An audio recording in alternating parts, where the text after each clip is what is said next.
For students, how to take an exam on reading comprehension with time limit.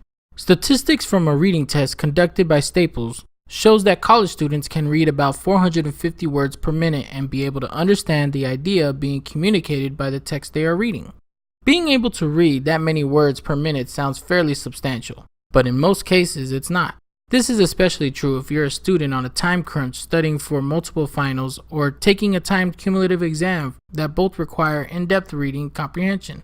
You probably don't need to be told that by increasing the speed of your reading, thus shortening the time needed to finish a text, could potentially lower your comprehension of the text. Most people already think that. In most instances, you don't need to sacrifice the understanding of the text to save on a few seconds on reading. But likewise, reading like a turtle doesn't increase necessarily comprehension either. The key is know what to look for and to know enough.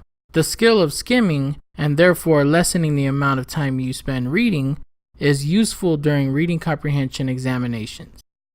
Normally, during these examinations, you are given a short story or a short essay to read, after which you are expected to answer a series of questions about the given text. Usually, there is more than one text and there are multiple questions after each text.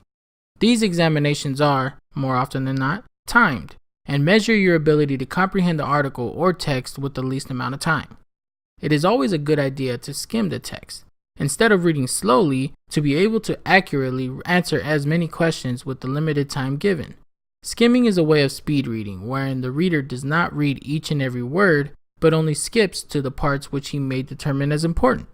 How do you determine when a word or phrase is important or not during a reading comprehension examination? Simple. Read the questions before the given text.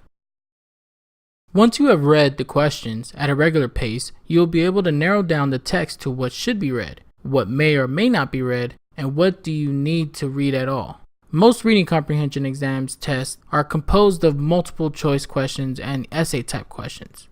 The part of the text that you should read are those that answers a direct question. For example, who is the writer speaking to?